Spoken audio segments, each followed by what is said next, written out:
Today, we are diving into a really powerful productivity framework that's been getting a ton of buzz lately. It's called Monk Mode. We're going to break down what it is, exactly how it works, and most importantly, how you can use it to hit some of your biggest, most ambitious goals. I bet this feels familiar, right? You've got a huge project you want to tackle, or this major goal you're trying to reach, but your focus just gets completely shattered. It's the notifications, the emails, the endless scroll. It's a struggle we all face in this hyper-connected world, and it's the very problem Monk Mode was built to solve.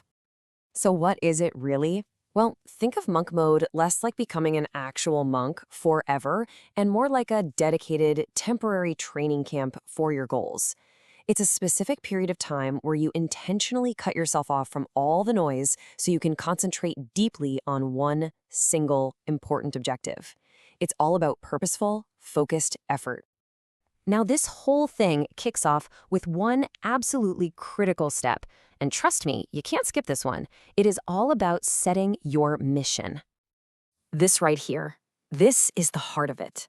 Monk Mode isn't just about being alone or turning off your phone. It's about channeling all that incredible focused energy toward a very specific finish line. Because without that target, you're not actually being productive. You're just disconnected. So, what does a mission even look like? Well, it's got to be ambitious. Maybe it's finally launching that side business you've been dreaming about. Or maybe it's writing the first 50 pages of your novel. It could be dedicating yourself to mastering a new skill, like coding, or reaching a huge fitness goal. You could even aim for a bold financial target. The key here is that it's a single, high-impact objective. And you have to be super clear. Vagueness is your absolute enemy here. That's why the SMRT framework is so perfect for this. So don't just say, I'm going to get in shape. No. Say, I will lose 20 pounds in the next 90 days. Don't say, I'll write more. Say, I will write 50 pages of my novel by the end of this month. That kind of precision turns your mission into a clear target you can actually aim for and track.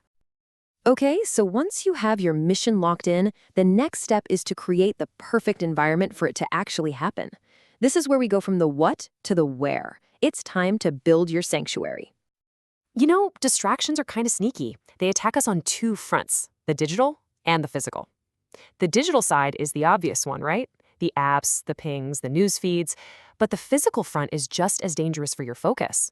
A cluttered desk, background noise, people constantly interrupting you, that can derail you just as fast as a Twitter notification.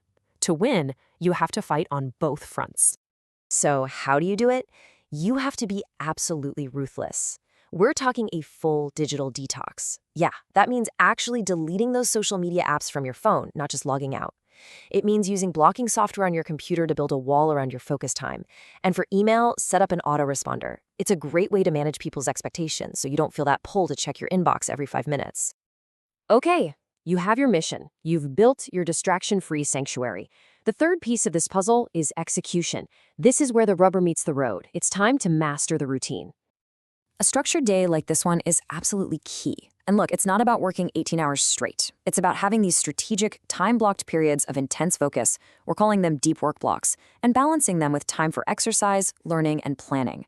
A strict schedule like this crushes decision fatigue and helps you build incredible momentum day after day. Now, let's talk about the absolute non-negotiables. First up, sleep. It is paramount. We're talking a full 7 to 9 hours every single night. Monk Mode isn't about grinding yourself into dust. It's about optimizing your brain and your body for peak performance. And sleep, well, sleep is the foundation of everything. The second pillar is getting your body moving. At least 30 minutes of exercise every day. And this isn't just for your physical health, it's for your brain. Exercise literally improves your ability to focus, it slashes stress, and it boosts your energy. All things that are critical for sustaining this level of intensity. And that brings us to the third pillar, mindfulness. You know, even just 10 minutes of meditation a day can train your brain to focus, help you manage the stress of all that deep work, and keep you emotionally balanced. Seriously, think of it like doing push-ups for your attention span. So what do you actually do inside those deep work blocks? Well, the Pomodoro technique is an amazing tool for this. The idea is simple. You work with intense, unbroken focus for a 25-minute sprint, and then you take a short 5-minute break. This rhythm is perfect for preventing burnout, and it helps you maintain a super high quality of focus for hours at a time. Look, I get it. This all sounds intense. And it is. That's why this final section is so important. How do you actually sustain this level of focus? And just as important, how do you come back to normal life when you're done? This is the big question, isn't it? It's the potential downside everyone thinks about. The whole point of monk mode is peak performance, not a mental health crisis. So how do you handle the very real risks of burnout and feeling totally isolated from the world? Here are the key strategies to make this whole thing sustainable. First, always remember, this is temporary. It has a clear end date. Second, communicate. Let your friends and family know what you're up to so they can support you. It's also a great idea to schedule some limited, intentional social time to recharge your batteries. Journaling every day helps you track your progress and work through challenges. And having an accountability partner, that can be a total game changer for keeping you on track.